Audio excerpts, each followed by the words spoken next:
to take the next step, okay? One thing we got to do is we got to stop waiting for somebody else. Take it upon ourselves. Take it upon you, okay? Take it upon you, please. Take ownership, all right? Hey, you know, sometimes in this game, we play the game for specific reasons, okay? And sometimes we play it for our family and for our loved ones.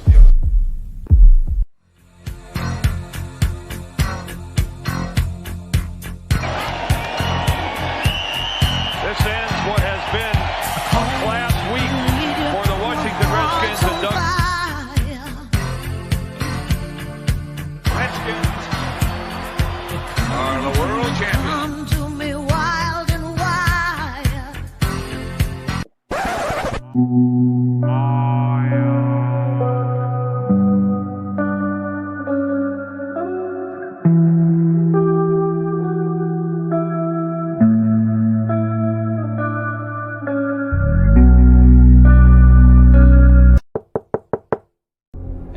Our new head coach of the Washington Redskins, Coach Ron Rivera. That's it, baby, let's go! Yes, sir! Washington changed its culture, changed its name, and went from picking second in the draft to finishing first in their division. The Washington football team has won the NFC East.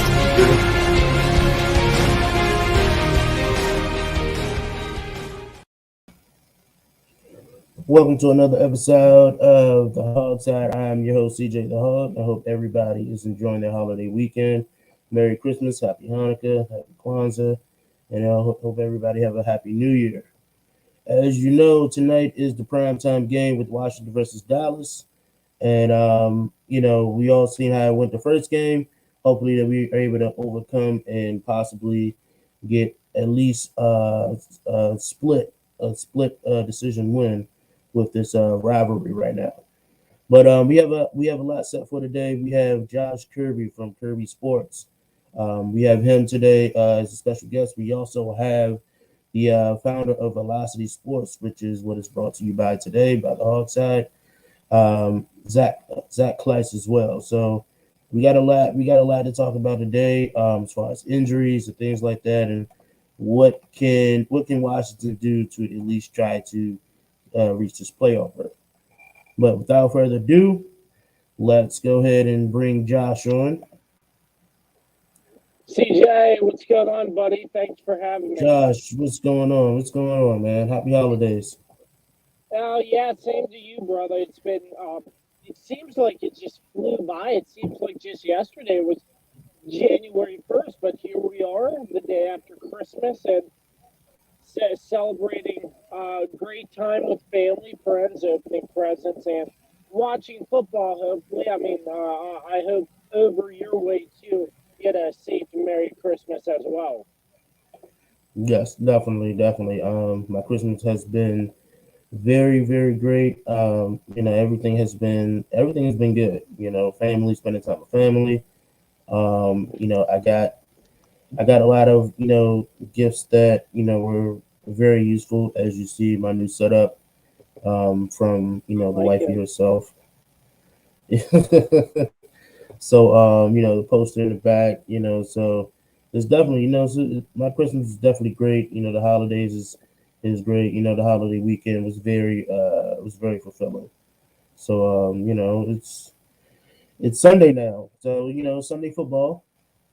You know how it is, Sunday football. You know, we had some Saturday games last night, and we've just been having a full week of football so far, you know. So, but let's talk about tonight's game and what exactly has been going on throughout the week. Of course, you heard that safety DeShazer Everett was involved in a fatal car accident, which is the passenger, 29-year-old woman who did not make it after being transported to the hospital. What are your thoughts on this whole situation? Seeing how Ruggs from the Raiders, you know, had a similar issue, and you know, what is your thoughts on this? Well, first and foremost, there are no details released about this crash from DeShazer Everett. We know Henry Ruggs was driving under the influence. We know Henry Ruggs was going about 150 miles an hour when he crashed into somebody and killed her.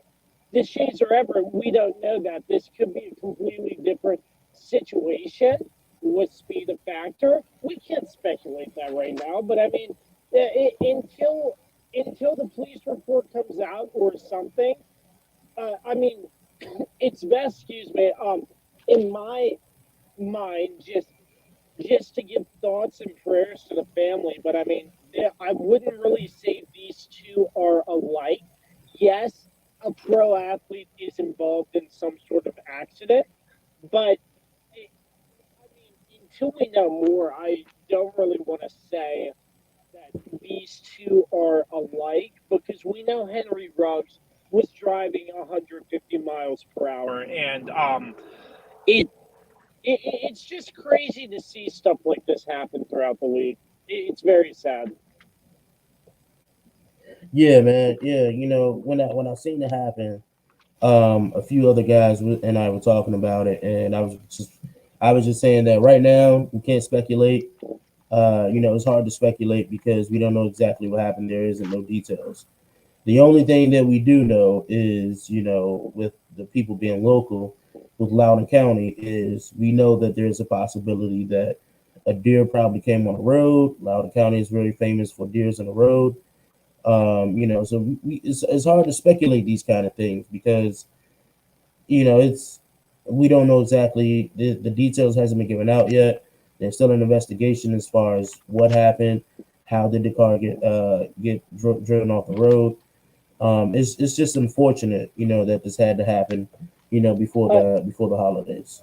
Yeah, I mean, CJ, just I am familiar with that area of Loudoun County because me and my father work up there a lot, and it happened on Gum Springs Road, and that's kind of a narrow road. And like I said, I don't really want to speculate, but I mean that part of Gum Springs Road that it was reported they were on when the accident took place, it was it was kind of a narrow stretch. So whatever that might be worth, but once again, regardless of what may or may not have happened, it's a sad time for that family the day before Christmas, and they're without a loved one going into Christmas, which nobody should ever have to deal with. But I mean, DeShazer Everett obviously on the non-injury related list, non-threatening life injuries, but they got to sort this out before he's able to come back and play for the Washington football team. Definitely. I definitely agree. And I don't think that they'll allow him to come back unless the investigation is closed. Not just the organization, but the NFL as well.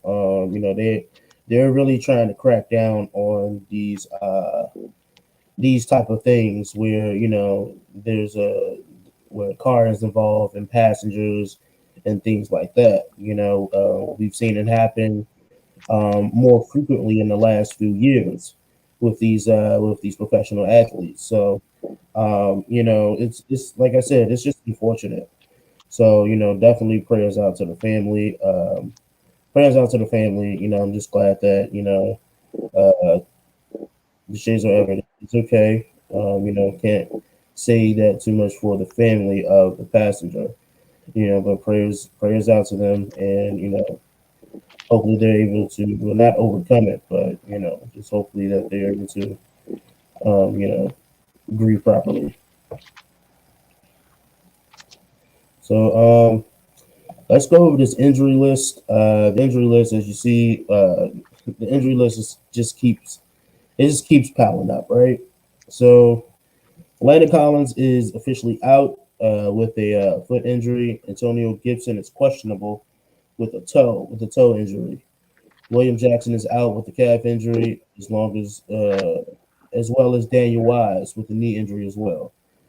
Jamin Davis did not participate in Friday's practice. So he had a shoulder and a non-injury related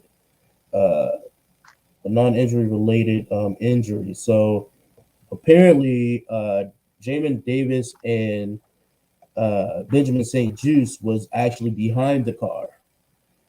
Was in a car that was behind the Shazer Everett. So not sure if that also if they were also in the accident as well. But from what we know, it's a personal non-injury related injury for his shoulder. He did not participate Friday. Not sure if he will be playing in the game tonight. Curtis Samuel, he is questionable with a hamstring injury. James Smith-Williams and Adam Humphries will be active, hopefully. More details will be given in the next couple of hours. James Smith-Williams has an illness. Adam Humphries has a rib injury, suffered from last week. But they was in full participation on Friday. And, of course, like we said, the Shazer Everett is ruled out. On the Dallas side, Tyron Smith is out. So that's the tackle, the left tackle. Full participation from Corey Clement, DeMarcus Lawrence, Tony Pollard, and Ezekiel Elliott. We have Simi Fehoko and Israel Mukuamu, who did not participate as well. And Deshaun Wright was just limited. So, it seems like, Dallas will have a lot of their starters in this game, and Washington will be without a few. So here is injury list, Josh. What are your hopes for this game on Sunday, tonight? Well, first and foremost, we know Zeke and Tony Pollard should be playing, but they're both coming off of injuries. Zeke, we don't know if he's 100% healthy. Tony Pollard, we don't know how much of the workload he can take if Zeke Elliott can't do as much because he has a bone bruise, I believe, in his ankle, if I remember correctly, CJ. But besides the point, that's a pretty big injury. I mean, it lingers on and on, and that might be an issue for Zeke. But once again, Tony Pollard might be healthy, and they might be feeding the ball to Tony Pollard the entire game, and it's going to cause trouble if Washington's defensive line can't close up those gaps. Because we saw last week against Philly, Miles Sanders was running all over the field on this Washington defense. The secondary, they're getting pieces back like Kendall Fuller, Cam Curl, which is helpful. But still, the defensive line, it's going to be a true testament to see if this defensive line can stop Dallas's run game, if Zeke and Tony Pollard are healthy and are ready to pound the rock, because they're going to do it. They're not going to show any kind of mercy on this Washington defense. So it's up to the Washington defensive line to determine if they're going to stop this Dallas run game or not. And in Dallas's defense, that's a completely different story. They're just incredible, hard to stop. Micah Parsons, you'll be seeing him out there. It's going to be tough to stop him if the O-line can't get up and protect Taylor Heineke. It might be another long day for Taylor Heineke. But going back to that run game, if they're healthy, Zeke and Tony, and the D-line can't close up those holes, it might be a long night for this Washington defense. I definitely agree.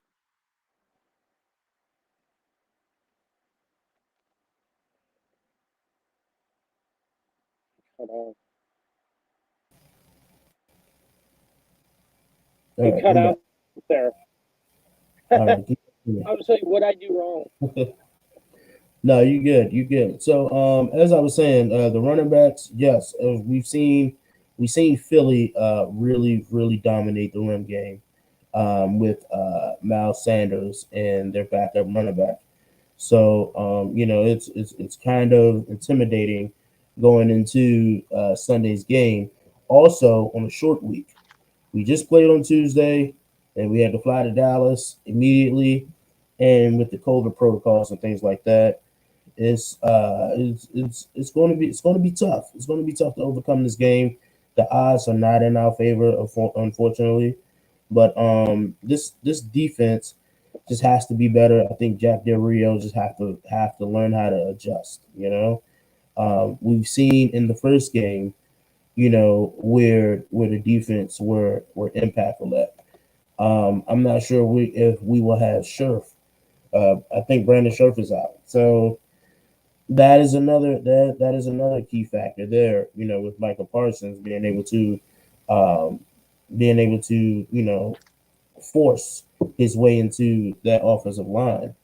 So I don't know, man. It's very hard to call this game in our favor, but one thing that I have learned about this team that we have is we know how to pull out a win, right? We know how to pull out a win when the odds isn't in our favor. So right now, as we speak, I think that it can happen. Like you said, there are some key things that needs to happen. First thing is getting the running game established. You have Antonio Gibson. I believe. I'm not sure if J.D. McKissick is available. If not, he's on then, the IR. yeah. See, next man up. All right. So then you have Patterson. So you gotta establish the run game somehow. You gotta establish the run game. You gotta get Terry McLaurin involved. If Curtis Samuel is playing tonight, you got to get these two guys involved in some way, shape, or form. There's no way how you have these two talented wide receivers and none of them gets utilized. And part of that also works with that offensive line. The offensive line just has to hold up, have to give Taylor Heineke a chance to make a play. Yeah, I agree. The offensive line needs to protect Taylor because we know what happened last time Dallas came to Washington. It was getting bullied, for lack of a better term, getting bullied out there by Dallas's defense, getting wrecked, and then Kyle Allen has to come in because Taylor Shorter gets banged up. Luckily, he's all right. But, I mean, that's one huge factor in this game. And like you said, CJ, it's so hard to pick Washington in this game because of their injuries and their struggles on the defense and the offensive line. Definitely. On the defensive side, I just think that they need to ante up the pressure. Montez Sweat is back.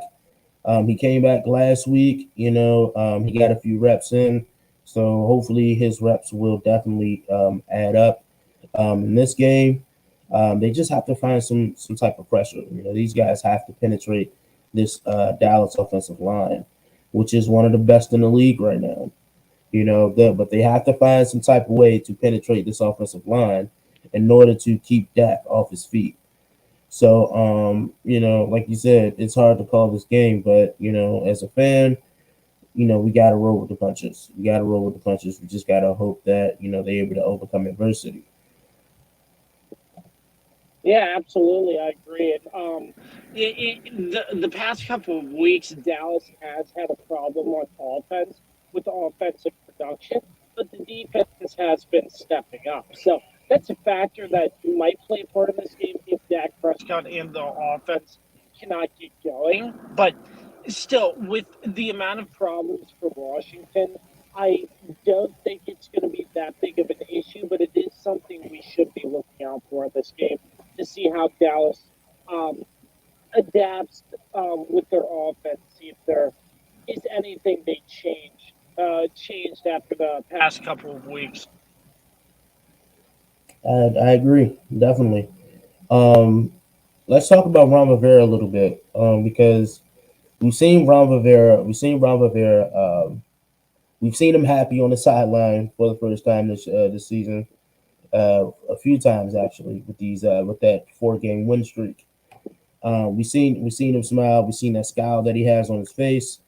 Do you think that in this offseason do you think that right now it's time to draft a franchise quarterback? Do you think right now Ron Rivera is in the move to drafting a franchise quarterback? What I've said, anytime I'm asked this type of question, First and foremost, Taylor Heineke is good for this season, but moving forward, I can't say for sure if he will stay.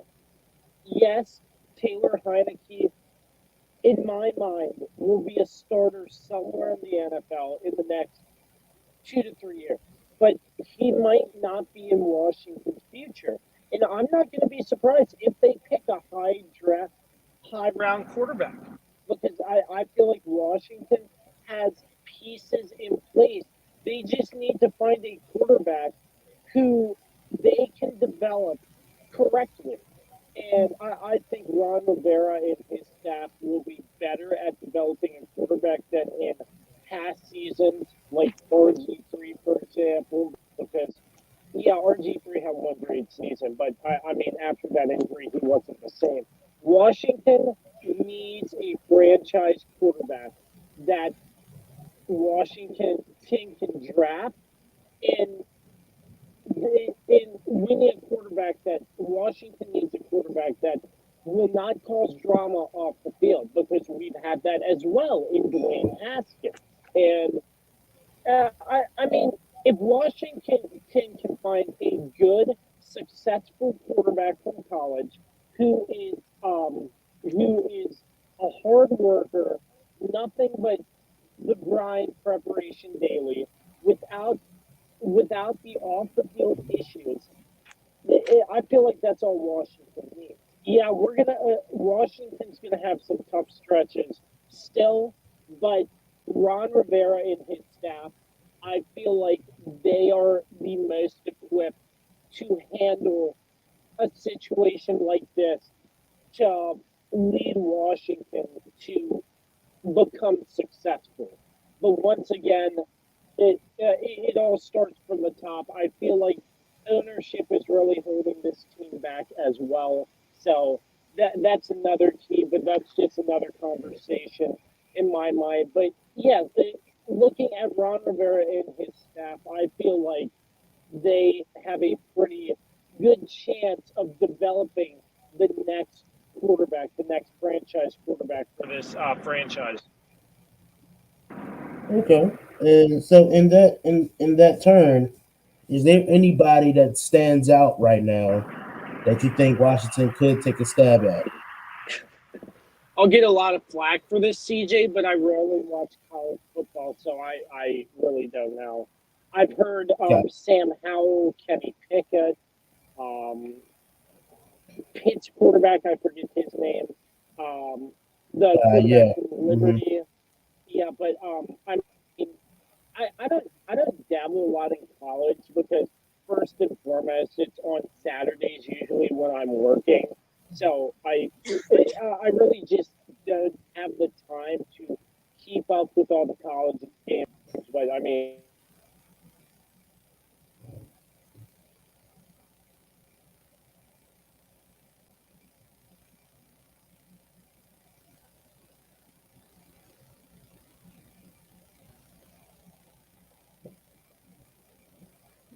I think you're muted, buddy.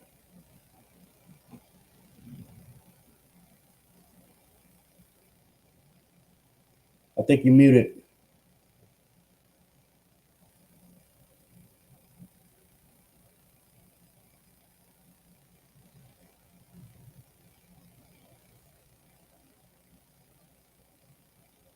Yeah, we can't hear you, buddy.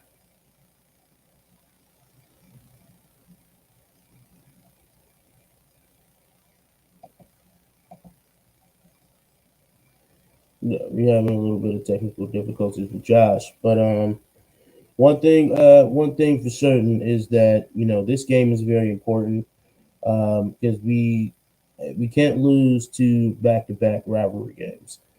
We already lost two back-to-back. We can't lose another one. We can't be 3 down the hole. We got to at least become second in this division. We can't do that with being right now 1 and 2 in the division. So we need to at least become 2 and 2, so that we can at least battle for second in this division and possibly make the playoffs. But without all other news as well, is that there is a rumor out here that says that the Washington organization is looking to possibly move the stadium to Loudoun County, Virginia, for a possible dome stadium. Not sure how much of that is true, but it has been in the Washington Post. It was in the Washington Post. It was in a lot of other, well-versed, news articles. So, I'm not sure, how much of this is true, but if so, I definitely want to hear you guys, comments on it. Then we'll review them later on throughout the week. So definitely feel free to chime in on that one. So the moving on, can Washington gain the momentum back? What does Washington have to do to turn the momentum back around? After the 4-game win streak, things was on the up and up, and then COVID strike, and then we lost to Dallas, and then we lost to the Eagles afterwards. So, again, what needs to happen to have this momentum turned back around? I think, honestly, right now, injury is playing a big factor. I don't know what that was. I apologize. Oh, no, man, you're fine. You're fine. So what I was, you actually just came right in time. So the question was, what does Washington has to do to turn this momentum back around? Well, their defense needs to step up, in my opinion, because they've been inconsistent. If you can get some defensive, defensive stops, defensive plays, that's going to build momentum a lot. And for the offense, just keep letting Taylor Heineke throw a good game, because if Scott Turner limits Taylor to in the pocket, I just don't think that's good, because Taylor Heineke, he knows how to roll outside the pocket. He knows how to take the run. So let Taylor Heineke open the playbook for him, and that's how they're going to turn momentum around. But playoffs are slim to none, and there still is a chance, but it's slim to none. But still, I feel like all the momentum you can get going into the off season is what Washington needs. They'll take anything at this point, in my opinion. Absolutely, I agree. Before you came back, I was also given some news, is that there's a rumor out here that says that the Washington organization is looking to move the stadium to Loudoun County and build a dome. Wow. Well, Loudoun County's pretty big. I'm not sure. It's huge. I'm not sure how suitable it would be for a football stadium, though. That's just my opinion. I feel like, I don't know. It would be nice. It would be a lot closer of a drive for Virginia folks who live out that way. But I heard a good point from a media standpoint, how most of the media lives in D.C. or Maryland, so it's easier.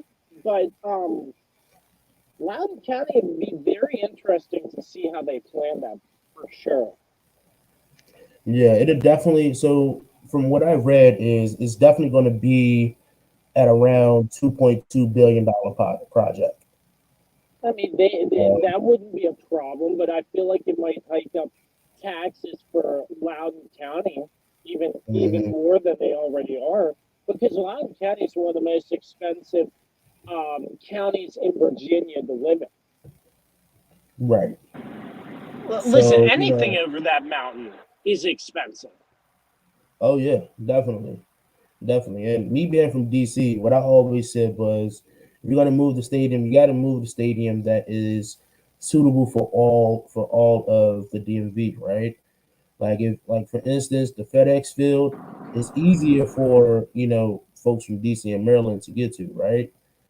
And even the FedEx, the RFK Stadium at the time back in the day, it was a medium because everybody can get to DC, right? It lives in DC, Maryland, and Virginia.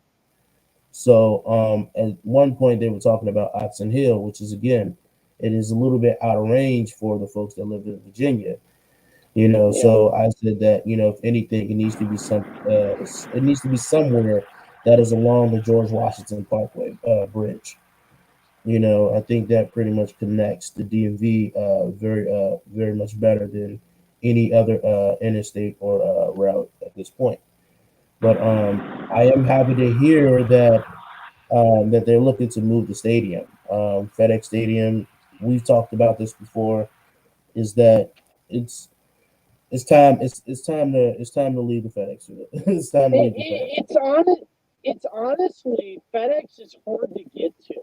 It's right on the interstate, and think of it this way: if Washington has a Monday night football game, with more people going back into the office and stuff, what's rush hour traffic gonna be like getting to the stadium on Monday night and then leaving afterwards? Sunday morning, it's not that big of a deal getting there, but yes, there is some heavy volume, and it just depends on how many crazy drivers you see on the road. But yeah, for the most part, FedEx Field, right on the interstate, it's just not easy to get to, in my opinion. And from where I live, it takes about a good 2 hours to get there. And not only that, I don't think that it's feasible for it to be in the middle of a suburban, complex. You know what I'm saying? So there are houses there, there are apartments there, so there's a lot of apartments and houses right there by the FedEx Field. So, it takes away the traffic and the parking for them. It takes away with the traffic for the residents. So again, I don't think that the FedEx Field is feasible for the community, and I think that, like I said, I think it's time to leave. The stadium itself is just outdated. The seats are outdated. Of course, you've seen a couple of times this season the plumbing is outdated. It's just the overall fan experience. Just hasn't been great at the FedEx Field. So something definitely has to change. So they said, I know that that the FedEx Field has a contract that goes to 2027. So we won't see a change in that in the state. We won't see a stadium change until that time, unless that contract is being bought out. And I doubt Loudoun County is going to throw the money to buy the contract. Yeah, it's going to be really interesting to see if Washington does leave FedEx Field at any point in time, what FedEx Field might become, because they might use that for something else, or tear it down all in itself. They use it for a lot of things, like the FedEx Field is used for a lot of things, for concerts, the Navy Army game, so it's used for a lot of things, which is good, just like the RFK Stadium at some point. It was used for concerts, the soccer team before they moved, so hopefully they find used to it. It's crazy, CJ, just to go off topic here for a moment, because we talk about how terrible the fan experience is at FedEx Field. And the last time on TV I've seen FedEx Field rocking with a bunch of fan experience is when Virginia Tech played West Virginia. Yeah. Yeah, I don't know how big you are in college, but Virginia Tech played West Virginia, and it comes down to the last play of the game. My friend, that made FedEx Field so electric. They played Enter Sandman. You know how big Enter Sandman is in the Hokies community. And all the Hokie fans were jumping up and down, and I'm like, you don't see it. I turned to my father, who was sitting next to me watching the game. I was like, Dad, you don't see that at FedEx Field anymore when Washington plays. You sure don't. And I would go to say that the last time I've seen that stadium rocking, was the Chiefs game during the Sean Taylor retiring, right? I was So there. so the thing is that they had a chance to win the fans back, right? But we rushed it. It was bad. Honestly, in my opinion, it wasn't respectable. Um, it just wasn't respectable, and they lost a lot of fans after that. I think they lost a lot of fans after that. It was just rushed. You had the sign by the porta potties, and it was just it's just the fan experience is everything. You know what I'm saying? Just for everybody. You buying tickets, you're a season ticket holder.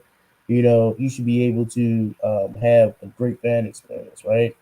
And Yeah. even the season ticket holders, when you ask them, they're like, "Oh, well, I don't have no issues with my season tickets." I mean, it is what it is. Like it shouldn't be. It is what it is, right? It should be. You should want to, continue to pay your season tickets, right? So, Mm-hmm. at the end of the day, I just think that it's time for a change. I guess we'll see what happens with this whole stadium change. I think it's going to be great to have a dome stadium, a climate control stadium, because I think there's a lot of teams who are starting to move past these outdoor stadiums now. Mm-hmm. Yeah, I agree. And last but not least, the question is, can this defense prevail with so many injuries? As I said, Landon Collins is out. Landon Collins is a big factor to this defense with that nickel linebacker change that happened throughout the middle of the season. And with him being out, it calls for either Cam Curl or Bobby McCain to step up at that position. And we've seen Landon Collins execute very well.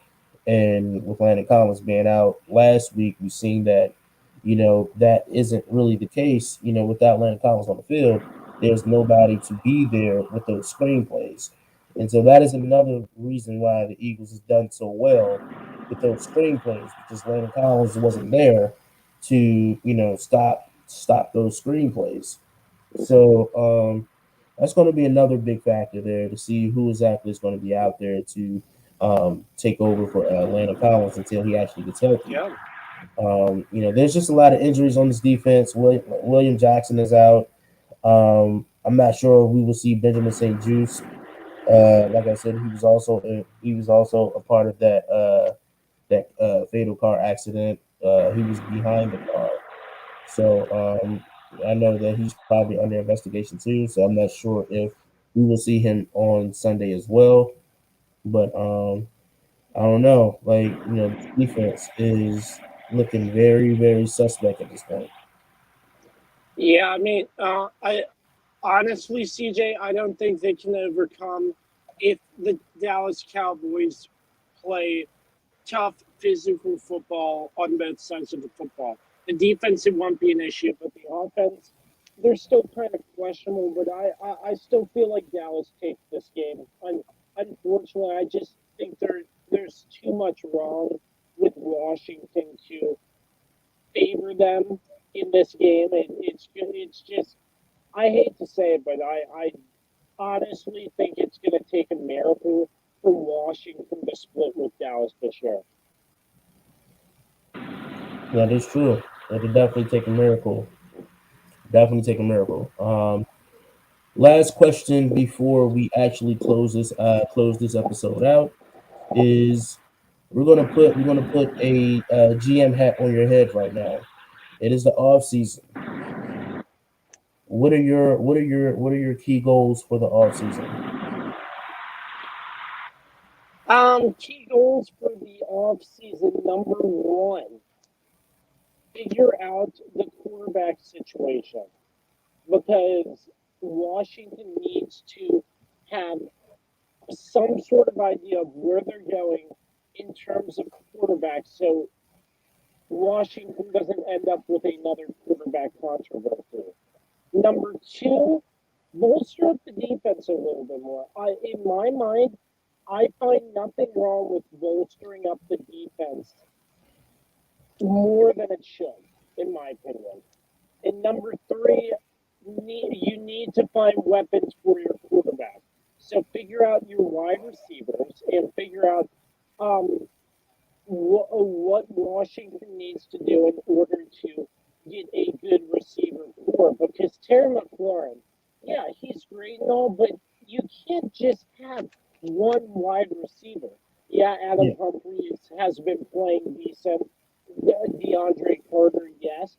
But you need more explosive wide receivers like Terry McLaurin. You need a That big body. whoever is going under center for Washington next year to throw to, in my opinion. Yeah, I mean, Humphries is good, Carter is good, but I feel like you need one or two more to add the dynamic to make sure you have all the weapons you need to succeed.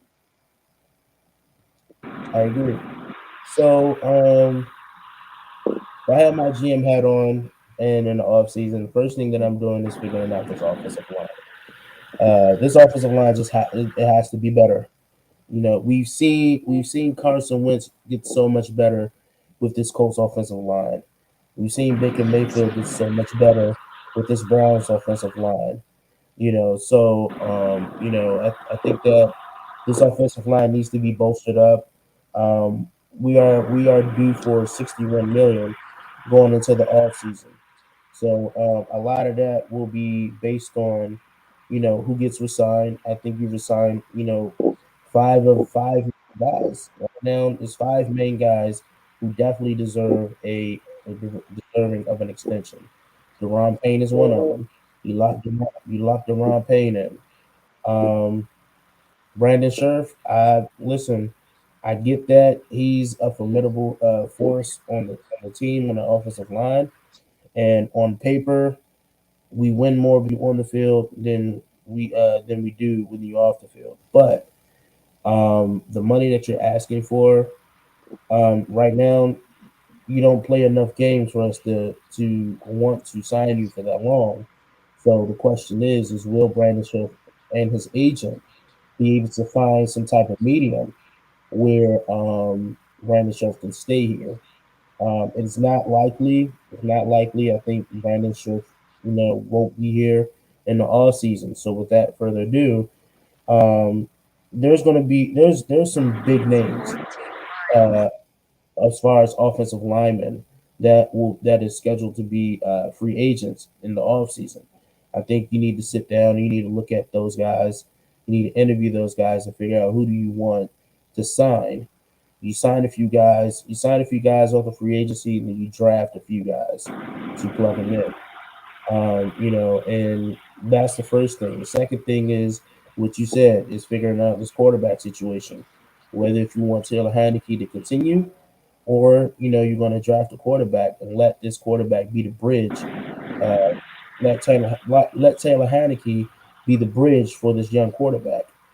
That can always be a scenario as well. And three, you need to figure out this identity for the defense. Chase Young will be back. We will have Montez Sweat. So we need to figure out who exactly is going to be in the secondary. You need to figure out if you know for a fact William Jackson is going to be there, then you need to figure out whether or not you're going to keep Kendall Fuller. You got to figure that out. What's going to happen? Are you going to trade him? You're going to get some more guys in. Something has to happen. You gotta change this identity with the defense.